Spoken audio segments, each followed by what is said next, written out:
boy, oh boy, it is popcorn time, ladies and gentlemen. I've got some stories. Look, I could make 10 videos with 10 different topics because there is so much going on. But in this video, this is some serious popcorn stuff, guys. We've got DNI Tulsi Gabbard coming out and telling us what we already know. Well, I should say what we already know, but the dumb Democrats, don't know, which is that Obama, Comey, Clapper, Brennan, Clinton, et al. Totally created the Russia Collusion Hoax, and it's kind of treasonous. Also, we've got Trump basically throwing his hands up and saying, fine, you want the Epstein files? Let's release all the grand jury testimony. Let's start there. And then we've got some serious shotting for you, ladies and gentlemen, with one Stephen Colbert. Stick around for all that today on the Angela Box Show. Hello, my name is Angela Box. So you're talking about it.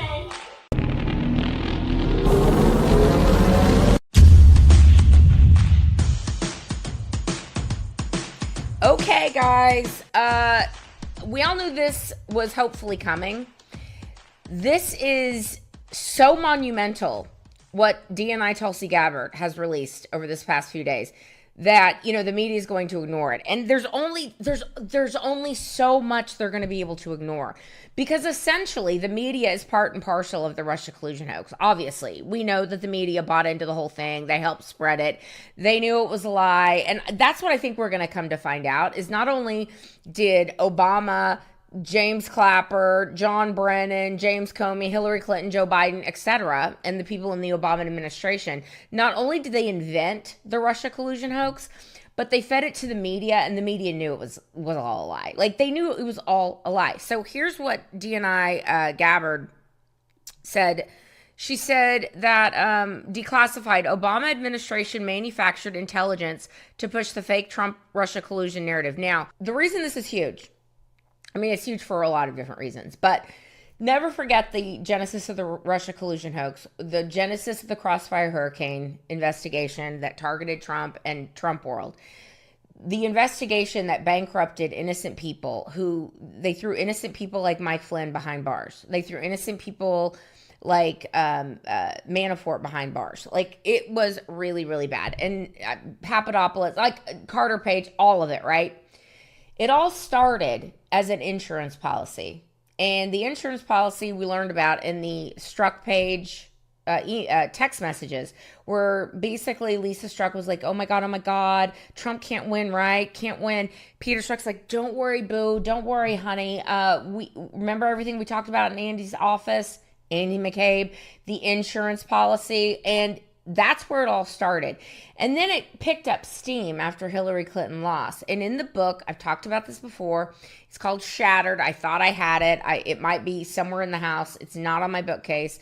But I remember specifically reading this. And it said in page 25, it was really early on in the book. And I remember going, they literally just laid the groundwork for the Russia collusion hoax.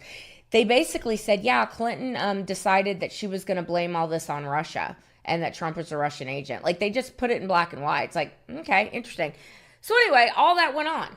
And we know what the Obama administration did. We know they spied on his campaign. And remember what the media did too. The media's like, oh, he's crazy.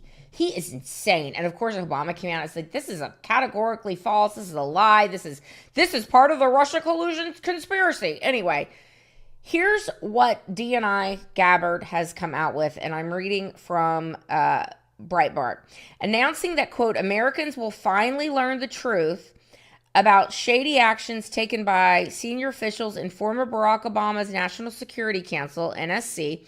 Gabbard dropped damning documents that showed how they had laid the groundwork for, quote, what was essentially a years-long coup against President Trump. This is a very long Twitter or an X feed, but essentially this is what she said. We assess that Russian and criminal actors did not impact recent U.S. election results by conducting malicious cyber activities against election infrastructure. A declassified December 8th, 2016 Presidential Daily Brief PDF was set to be published the next day stated. Okay, so remember that.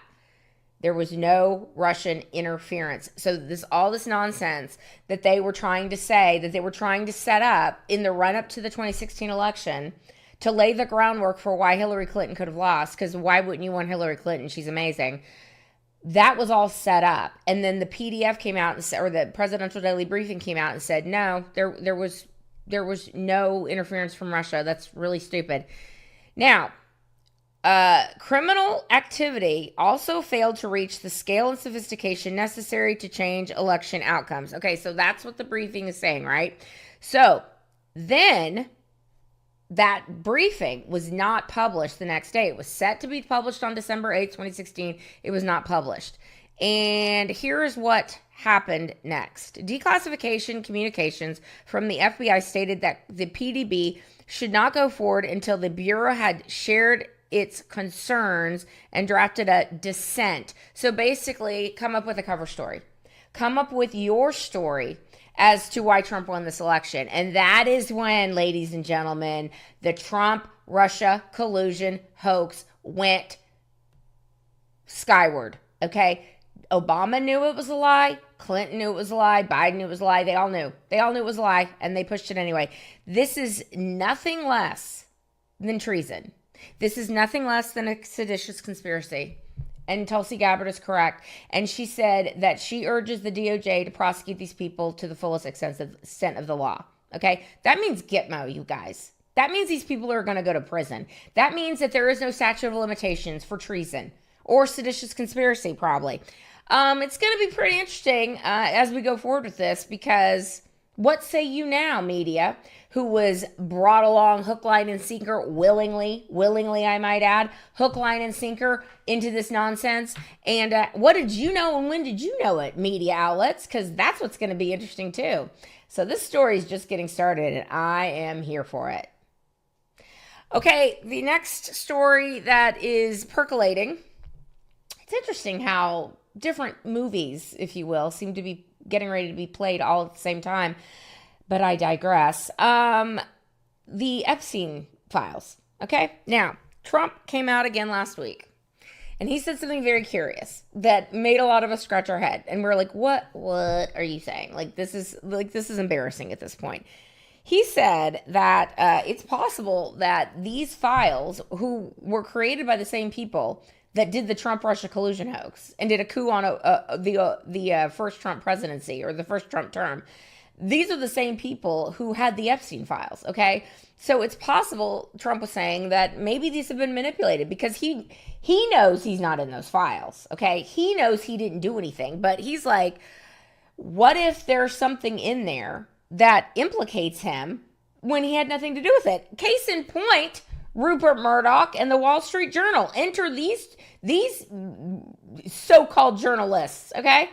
Rupert Murdoch, who runs Fox News and Wall Street Journal, published a letter that they never saw, that basically implied that Donald Trump wrote a letter to Jeffrey Epstein and drew a picture on a naked lady, like where her pubic area was, like, here's to all your great secrets, or something stupid. And Trump's like, this didn't happen. I never did this. Oh, here we go again, ladies and gentlemen. And he's like, I'm going to sue you. And he is. And he's already started the lawsuits against these people. Well, here we go. We've got Democrats clamoring for the Epstein file release. We've got Trump over here going, you cannot trust these people as far as you can throw them with what is in these files, because I know I wasn't in these files. I know I had nothing to do with this. And then you've got Wall Street Journal and Fox going, oh, here's a letter that we never saw. We were just told about that, that Trump wrote a birthday greeting to Epstein. So Trump, what's he doing now? He's like, you know what? Enough is enough. Enough is enough. I want all the grand jury testimony released of the Epstein trial in Florida. Release it all. Because remember, in Florida, during that trial, when Epstein got a sweetheart deal, Trump was like working hand in glove with the plaintiff's attorney, Brad Edwards. Brad Edwards has said that Donald Trump is the only prominent person that even lifted a finger to help him. Everyone else was mum's the word, okay? So the idea that perhaps the same evil actors who created the Trump-Russia collusion hoax and who did the coup on a sitting president, aka Donald Trump, it is very possible that they invented things that were in those Epstein files. And that needs to come out too. That the people who were responsible for all this are also trying to frame Trump with the Epstein files. And, you know, have patience, ladies and gentlemen, because this is going to come out. There's no way possible that Trump has been talking about this and the Republicans have been talking about this for these many years and it not be released. It's going to be released and it's not going to be good for the Democrats. So get the popcorn ready for that because that keeps heating up. Okay, finally, guys, a short little bit of shun for you. I'm sure you've heard by now that one Stephen Colbert of The Late Show or The Late Late Show or whatever the CBS show is, his show's been canceled, you guys. It's so sad. And it just kind of came out of the blue because everyone loves Stephen Colbert and his brand of insane rantings against anything Donald Trump and anything Republicans. Never forget Stephen Colbert, and I'm going to insert a clip here. Never forget this guy was shilling for the vaccine manufacturers, was shilling for the mask people, was shilling for COVID all day long. Remember this little skit he did? The vaccine.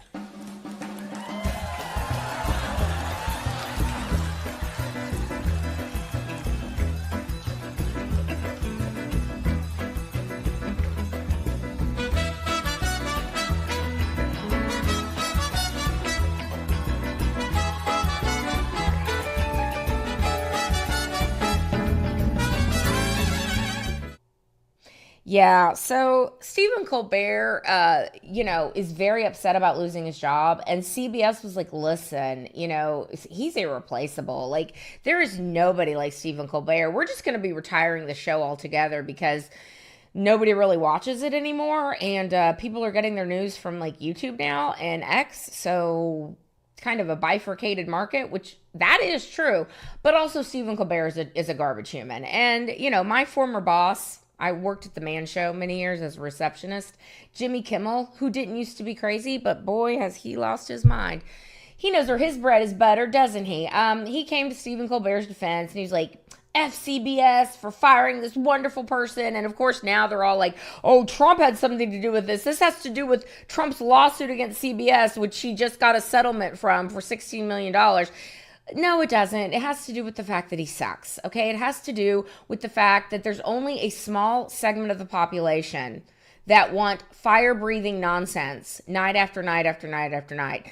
You know, the same people that think that Trump was a Russian agent, and 60% of the Democrat Party still does. So, bye-bye, Stephen Colbert. You know, maybe you can get a job working for Merck or Pfizer or Johnson & Johnson developing. Maybe you can be the new guinea pig for their latest vaccine they want to push on all of us. Why not? Do it. You love him so much.